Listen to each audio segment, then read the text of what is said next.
Have you ever found yourself feeling really, really, really low and you ask yourself, how did I even get here?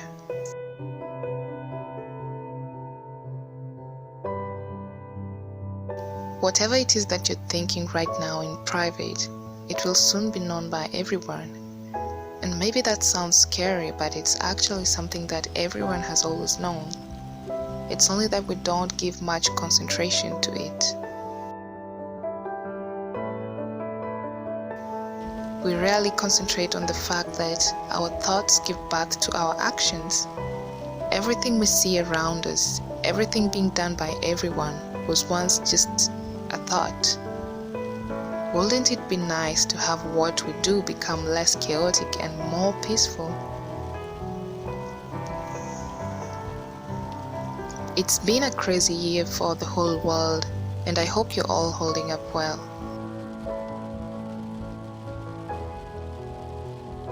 With many plans disrupted, we can easily find ourselves having wild, anxious, and depressing thoughts. Here's something about overthinking. It leaves you either restless or feeling really, really low. We're capable of becoming more aware of our thoughts and emotions, to train them to be positive regardless of what goes on around us. Today, I wanted to share with you how to maintain a quiet and peaceful mind. I personally use these tips all the time and they have hugely helped me, especially back when I was making an effort to recover from trauma. Number 1. Acceptance is the last stage of grief, while denial is the first. There's very little we can do with things which we cannot control, like the global pandemic that's happening right now. Acknowledging that we cannot control it alone is a great way to start. The more we try to control it, the more strained we get. It's calming to always work with what we can do at the moment, rather than make a fuss about what we cannot do.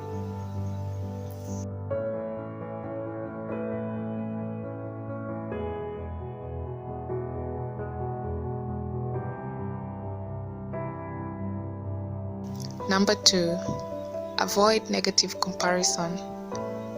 If there's anyone you should compare yourself with, it's the person you see in the mirror. Comparing ourselves negatively with others brings jealousy and toxic feelings. It takes much effort to learn how to compete with ourselves and focus on our own growth.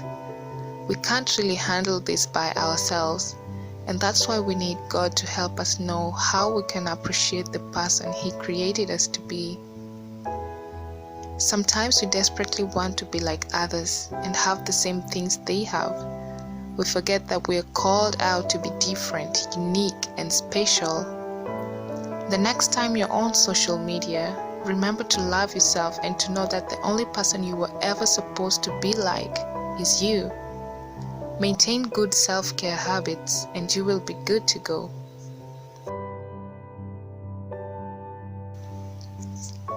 Number 3. Stop bad thoughts before they go too far. Well, a stitch in time saves 9. It's easier to stop bad thoughts before they spread out and eventually make us depressed. But this is not an easy practice. It's something that we learn gradually. Every day, take inventory of your thoughts. Set aside time to check what makes you feel or think the way you do.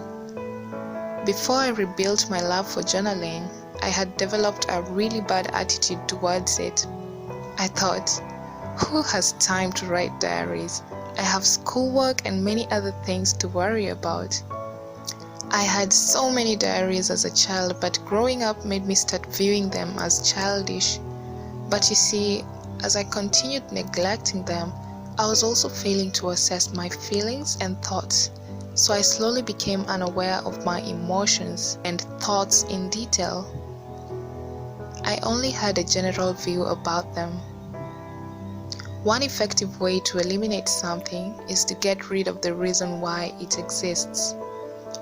We can never get rid of toxic thought patterns if we are unaware of what causes them. If we monitor what we think, we get to understand our thoughts better. It's a very simple but important task in our lives. Journaling is not for everyone, and that's okay.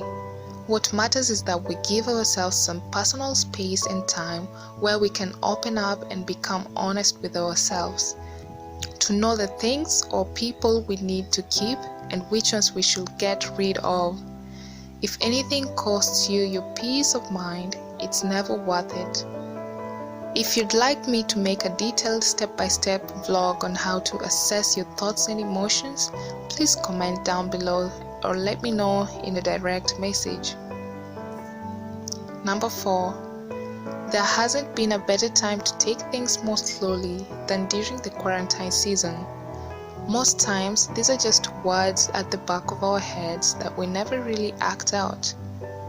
Don't overspeed your life. In your breathing, in your work, in your thoughts, in your life goals, maintain a good pace. Just take a step at a time, doing the best with what you have at hand right now.